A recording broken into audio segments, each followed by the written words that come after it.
Thank you for joining us for this episode of That's Solo Life, the podcast for PR pros and marketers who work for themselves. People like me, Michelle Kane with Voice Matters, and my ever steady co host, Karen Swim of Solo PR Pro. Hi, Karen. How are you today?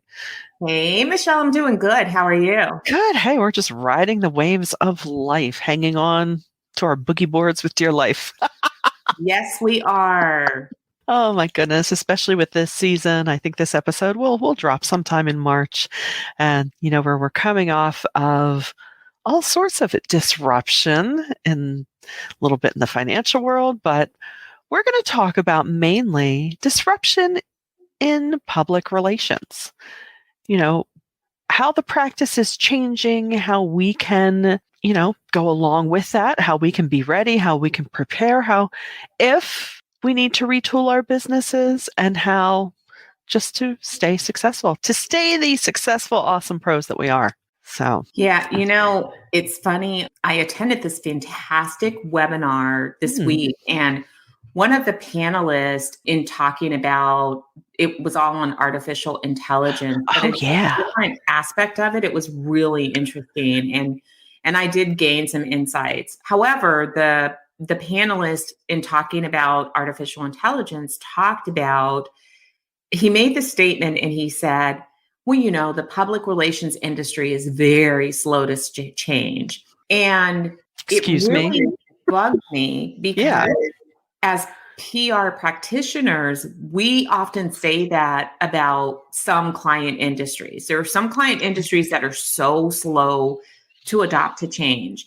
And I don't want to name those because it's, this is not a time of shaming, but when he said that, it bothered me because there is a lot of truth in that, but it should not be true. It should not be true of us. So to be thought of as an industry that is very slow to change, to me says that we wait and we do. We're cautious. And you always hear people say, the foundation of public relations has not changed. And that's true. At the core and the heart of what we do, it has not changed. But certainly the environment around us has changed. The tools have changed.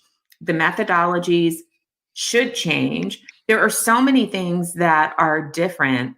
And as this panel, I don't know if it was the same panelist, but as they pointed out, they said, we are at a moment with artificial intelligence, much like we were with the internet.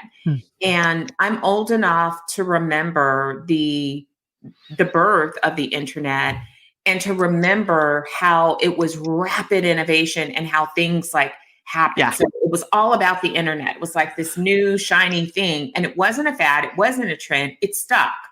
But there was a lot of rapid innovation in a short period of time. We're seeing that same thing happen in artificial intelligence. So not to veer off into that topic because we've discussed that and we'll continue to update you, but there is disruption. One of my greatest fears for our people, our tribe, and which is, public relations practitioners, is that we sit on the sidelines and we wait it out. We wait to see if something's really going to stick. And we're not responding to things like big social media changes. We're waiting out platforms. We're not jumping in and figuring out because things are not going away. TikTok is a perfect example. Right. Love it, hate it, want to be on it, feel like you can't be on it because it's all young people or because you don't dance or sing.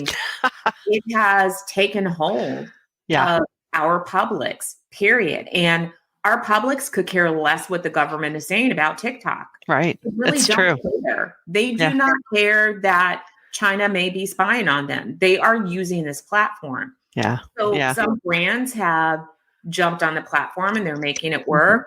News channels are figuring out how to make it work. But we are by and large sitting on the sidelines, not making it work because we're not too sure about it. And we don't feel like it, we get it, we know about it, but we're not seizing it and shaping it for our narratives. And Yeah, you bring up a really good point of how we need to be checking ourselves, right? Because yes, you can drive yourself crazy running after every new shiny. However, if you see something taking hold like TikTok or some kind of, innovative way to do your work, don't just wait until I don't know, the guide to download this PDF guide hits your inbox. Start playing around with it. Check it out for yourself. See what it can do for you. See what it might do for your client. Because I think there is certainly that side to our business and our practice of, we are always trying to stay ahead of the narrative and staying ahead of what could come next. So I think in the way that we do our that's a way that we do our job. But I think we need to bring that into the how we do our job for ourselves. We owe that to ourselves, to our clients, to really step out into that and think, okay, I need to really wrap my arms around that. And let's be real about the shakeup that really is impacting our industry. We see a media landscape that is incredibly chaotic. Gone are the days where reporters have a single beat. They don't. They cover 4 to 5 subjects. They file 8 to 11 stories a day. So, and there's fewer of them, and there's rapid turnover and change. We see journalists change jobs like Imelda Marcos changed shoes. And it's, gone are those days where you're trusted, Rolodex. And I know many of us didn't come from the Rolodex area, but, just to use that analogy, where your trusted contact list of reporters, your go-tos were there. Gone are the days where you could really count on, deep industry reporters, and that's all that they reported on. That's far and few between. In some industries, it still holds true. Like real estate comes to mind. There are still, real estate reporters, but beats are shrinking. And again, in response to the economic outlook, media doesn't make money in the same way anymore. It's changed. And so that is a disruption to us. When we talk about things like TikTok and the social media channels, it's not just that these tools exist, but it's that it's upended what we think of as thought leaders and experts, because everyone has the opportunity to be an expert. Yeah. Everybody can do it. They've democratized having an opinion about things. And so for us, that disruption means 2 things. It means that you have to be innovative in pitching your own thought leaders. You have to think outside of the box. You have to figure a way to rise above the noise, but it also means that you have to watch out even more closely for misinformation and disinformation, because people can say anything. And if they have enough people following them that believe them, then that false information becomes truth in the minds of many. Yeah. And, think of it this way. Every company is a media company. And that was, never more clear than with the onset of social media. Every company now has a platform to broadcast their message in a variety of ways. And when you're talking about, shrinking beats and a shrinking media, add to that the fact that people are being inundated with information from all these people and trying to discern what is worthwhile, what isn't, what is true, what isn't. And if anything, that makes our job even more challenging to cut through all of that noise and to put forth the information that we're handling on behalf of our clients. I mean, and let's not ignore the elephant in the room, AI. Yeah. AI is absolutely disrupting public relations. And we can, raise our fist and we can wave at it and we could be mad about it and we could say it's not as good as a human being. And it is not. Artificial intelligence is not really intelligent, as someone said this week. It's not. It doesn't have a brain. It doesn't think. However, it is going to absolutely replace some of the things that we hold near and dear. And, again, we urge people to test out these tools, play around with them, learn how you could use them in your work, because it is disrupting us. I mean, us being upset about things and talking about how we don't like them or how they're not as effective is not too bad the strategy that we want to use. What we want to use is we want to become knowledgeable and be able to guide our clients in how they can use them and the things that they should be aware of. For example, we've all heard now that there's this AI voice scam. That's something that you need to be looking out for, that AI has the ability to go to YouTube, to go to the social media channels and pull your voice and create false clips. Right now, they're being used in scams targeting the elderly. But let's talk about what that could really mean for your clients. It could mean that somebody can take something and have your CEO saying things that they really didn't say. So we have to be on guard for that. And again, I think that we should be leading this effort, not only of how we use AI and how we use it to do our work more efficiently and optimize what we're doing, but we should also be leading advocacy for ethical practices. We need our voices to be heard. We should be writing about these topics. We should be speaking about these topics. We should be working within our industry groups to make sure that we're holding these companies accountable for privacy, that we are educating our publics about how to vet these things. I mean, there was that AI portrait generator that everybody was using. And I never touched it because you were giving them essentially rights to your image. And Michelle and I know intimately, because we had an AI expert on our show many months ago before ChatGPT blew up, that talked about these problematic areas of AI. So no way am I giving anyone rights to my image, rights to my voice. So, but we need to understand that. And we need to not, and I saw so many people doing this. It was like the most popular thing. And I'm like, what are you doing? Right. What They're not doing. Yeah. Because I mean, it was enticing because you thought, ooh, that looks really cool. Yeah. But wait, stop. And that is really, this is all, let's hope that if you're hearing us, don't think, oh my gosh, I'm behind. I need to, no, just stop and consider this is an opportunity to be of service. This is what we do. I'm, I tell my clients, I'm your little black cloud in a dress. I'm here to tell you all the bad things that could happen, but we're not going to let them happen. And, really how AI can help us do our jobs better, because there's a number of ways that they can. And also, how AI can be of service to your clients. And also, hey, this is what we need to watch out for. Yes. Because we've addressed this, my goodness, like you mentioned earlier with the onset of the internet. There was a lot of shady stuff at the beginning. There's still a lot of shady stuff. But hopefully as communicators, we help lead our clients and, as peer-to-peer, help lead each other through that and navigate our way and make it useful for ourselves and for those that we work with.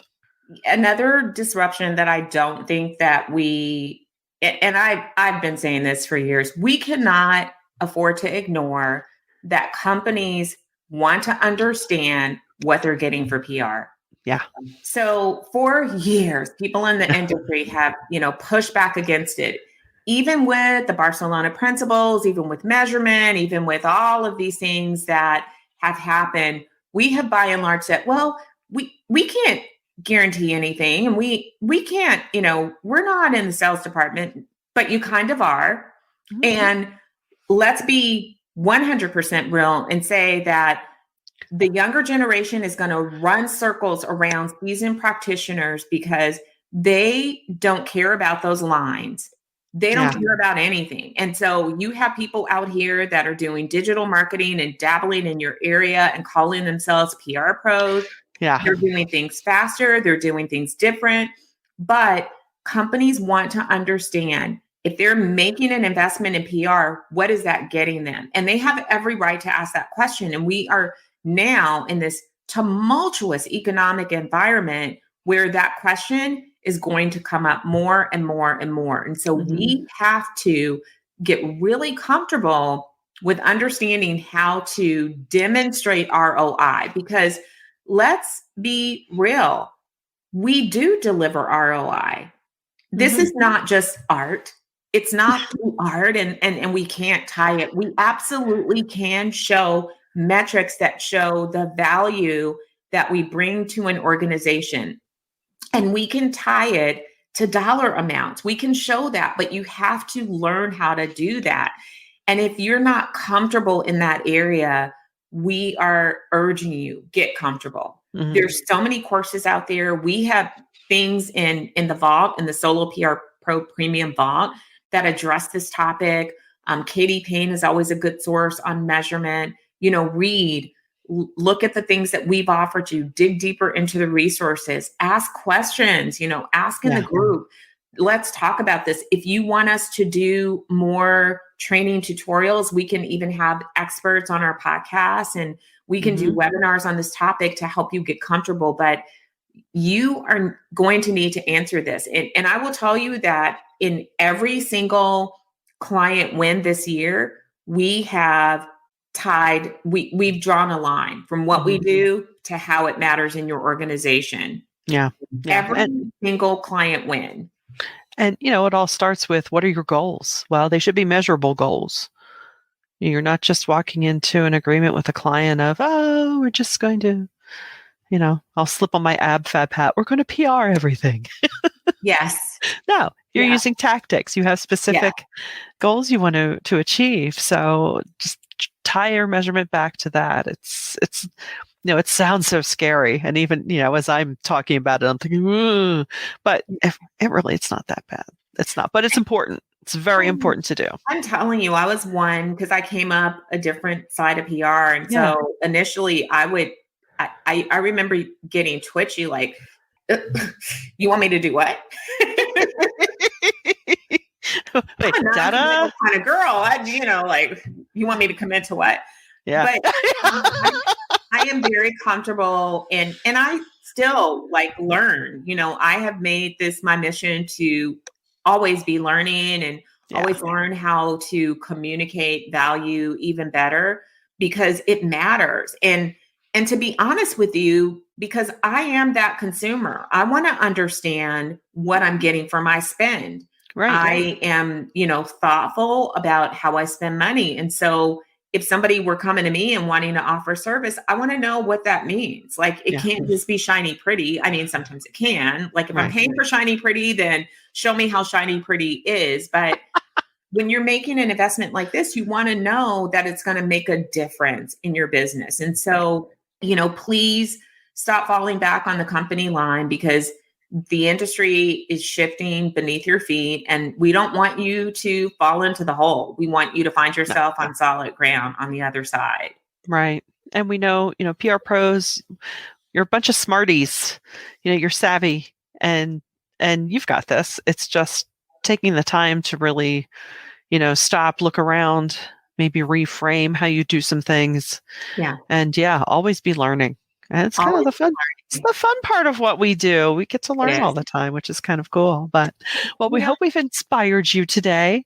And please dig into some of those resources. We'll pop the names in the show notes. And until next time, actually, before I sign off, share this around and subscribe. And until next time, thanks for listening to That Solo Life.